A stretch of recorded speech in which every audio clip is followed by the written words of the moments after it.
अगर आपसे Indian super heroes के बारे में पूछा जाए तो सलमान भाई और रजनीकांत को छोड़कर आप गिने चुने सुपर हीरोज को ही जानते होंगे, लेकिन इनके अलावा कई और सुपर हीरोज भी हैं जो इंडियन टीवी शोज और फिल्मों में नजर आ चुके हैं और इस वीडियो में हम उन्हीं की बात करेंगे। तो नमस्कार दोस्तों, मेरा नाम है भैरव, आप देख रहे हैं कॉमिकल गुरुजी। चलिए शुरू करते हैं। तो शुरू करते हैं जूनियर जी से। ये शो डीडी नेशनल पर ये 2001 में टेलीकास्ट हुआ था और ये कहानी है गौरव नाम के एक अनाथ लड़के की जो अपने अंकल आंटी के साथ रहता है। गौरव वैसे एक स्कूल में पढ़ने वाला लड़का है, लेकिन एक बार दो स्टेरॉइड्स के टकराने की वजह से एक तरह की एनर्जी निकलती है और उससे एक मैजिकल रिंग बनती है। ये मैजिकल रिंग गौरव को मिलती है जिससे कि अब वो खुद को जूनियर जी में ट्रांसफॉर्म करके लोगों की मदद करता है। ये कुछ सुना सुना सा नहीं लगता? Magical ring, super hero ability, हाँ ग्रीन लैंटर्न, लेकिन हमें उस टाइम पता नहीं था। खैर, तो इस शो का मेन विलन है ग्रेट फ्यूमांचो, जिसे हम बहुत सालों तक ग्रेट हिमांशु कहते रहे। वैसे अगर आपको ये शो देखना है तो अभी यूट्यूब पर देख सकते हो। अगला सुपर हीरो है कर्मा। तो ये शो 2004 में स्टार प्लस पर टेलीकास्ट हुआ था। पहले इस शो का नाम कल्कि था, लेकिन मेकर्स ने इसे रिजेक्ट कर दिया। वही कंट्रोवर्सी। तो इस शो में कहानी है करण कपूर नाम के एक कॉलेज स्टूडेंट की जो सुपर नेचुरल पावर्स के साथ ही पैदा होता है,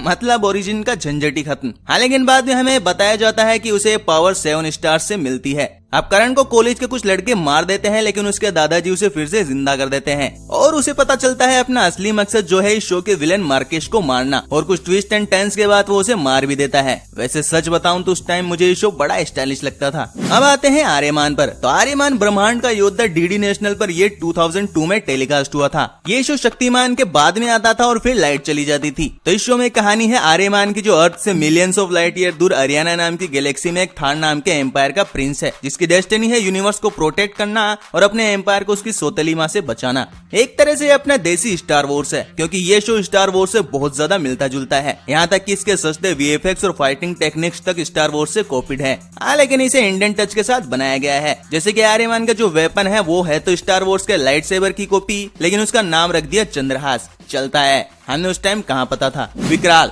तो विकराल और घबराल शो स्टार प्लस पर टेलीकास्ट हुआ था ये 2001 में, जिसमें हमने देखा विकराल को। अब कोई ये मत कहना कि ये सुपर हीरो कैसे हो गया। रात के 2 बजे उठकर अंधेरे में बाथरूम जाना और फिर धीरे धीरे चल के वापस आना। खुद को सुपर हीरो से कम नहीं समझो तो नाम बदल देना। और ये बंदा भूतों से रोज पंगा लेता है, तो है ना सुपर हीरो। तो बेसिकली अपना देसी ब्लेड है। बताता हूँ कैसे। ब्लेड ब्लैक सूट पहनता है, विकराल भी ब्लैक सूट पहनता है। ब्लेड ब्लैक गॉगल्स लगाता है, विकराल भी ब्लैक गॉगल्स लगाता है। ब्लेड के पास हैनिबल किंग है तो विकराल के पास कैप्टन किशन है। ब्लेड के पास एबिगेल विस्लर है तो विकराल के पास लिली है। ब्लेड वैम्पायर्स को मारता है तो विकराल भूतों को बोतल में कैद करता है। तो है ना ब्लेड का इंडियन वर्जन। टांगे टूट जाते थे जब रात को शो आता था। शक्तिमान, वो सुपर हीरो टीवी शो जिसकी वजह से इलेक्ट्रिसिटी डिपार्टमेंट ने सबसे ज्यादा गालियां खाई हैं। लाइट काट देते थे यार। तो ये टीवी शो टेलीकास्ट हुआ था डीडी नेशनल पर 1997 में। इंडिया का फर्स्ट सुपर हीरो इन लाइव एक्शन। ये शो इंडिया का सबसे सक्सेसफुल सुपर हीरो शो है और उस टाइम के हिसाब से टीआरपी में नंबर 1 भी। अब शक्तिमान के बारे में क्या ही बताऊं, शायद कोई ऐसा होगा जो शक्तिमान के बारे में नहीं जानता होगा। हाँ, लेकिन शक्तिमान पर सुपरमैन की कॉपी होने के एलिगेशंस भी लगते रहते हैं, क्योंकि देखो यार, सुपरमैन 1938 में पहली बार कॉमिक्स में नजर आया और 1997 से पहले सुपरमैन की ढेरों लाइव एक्शन फिल्में, टीवी शो, एनिमेटेड सीरीज और हजारों कॉमिक्स आ चुकी थी।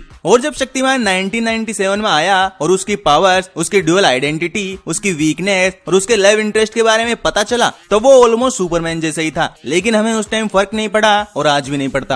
अब बात करते हैं क्रिश की। तो ये इंडिया की सबसे successful super hero film series है, जिसमें हमें इंडियन सिनेमा के हिसाब से बेस्ट वीएफएक्स, अमेजिंग स्टोरी और कमाल का एक्शन देखने को मिला। बस दिल में कहीं ये इच्छा रह गई कि काश हम क्रिश 3 से पहले क्रिश 2 देख लेते। क्या कहा? क्रिश 2 आई ही नहीं, फिर क्रिश 3 कैसे आ गई? चलो इसकी बात करेंगे इंस्टाग्राम पर, तो अभी इंस्टाग्राम पर फॉलो कर लो, लिंक मिलेगी डिस्क्रिप्शन में। तो क्रिश की ओरिजिन हमें पता है कि उसके पापा को एक एलियन ने पावर्स दी, फिर वही पावर्स उसमें ट्रांसफर हो गई और फिर उसने अपने पापा के एनिमी को मारा, फिर अपने पापा के बेटे यानी अपने भाई को मारा और अब हम क्रिश 4 का वेट कर रहे हैं और मेकर्स की तरफ से कोई अपडेट नहीं है। वैसे जब ये फिल्म आएगी तो गर्मी थोड़ी बढ़ जाएगी। रावण। अब वैसे मैं इसकी जगह पहले रोबोट को रखने वाला था, लेकिन फिर मुझे याद आया कि रजनीकांत सर तो खुद सुपर हीरो है, तो क्यों रोबोट की बात करके उनका मान घटाया जाए। इसलिए हम बात करेंगे रावण की। अब हाँ, ये भी रोबोट है, लेकिन ये रजनीकांत तो नहीं है ना। बात करते हैं। तो रावण कोई सुपर हीरो नहीं है, सुपर हीरो है जीवन। जीवन एक गेम का कैरेक्टर है जो रियल वर्ल्ड में आकर रोबोट की तरह बिहेव करता है और ये सुपर हीरो की तरह लोगों को बचाता भी है। लेकिन ये सब हमने जब रोबोट में देख लिया तो इसे क्यों देखते। वैसे आप लोगों ने पता नहीं नोटिस किया या नहीं, इस फिल्म में जीवन अपने रजनीकांत वाले रोबोट से भी मिलता है,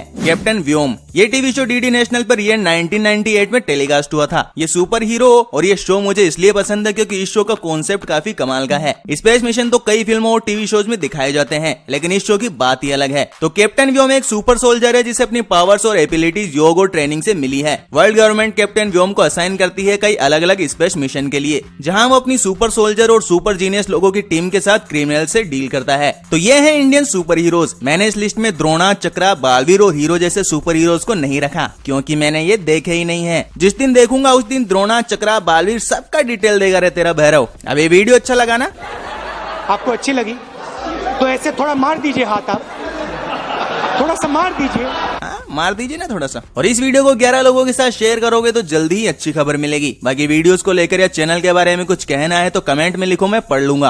और अभी तक चैनल को सब्सक्राइब नहीं किया तो चैनल को सब्सक्राइब कर उस बेल आइकन को जरूर दबा दें। मिलते हैं आपसे नेक्स्ट वीडियो में। Till then bye.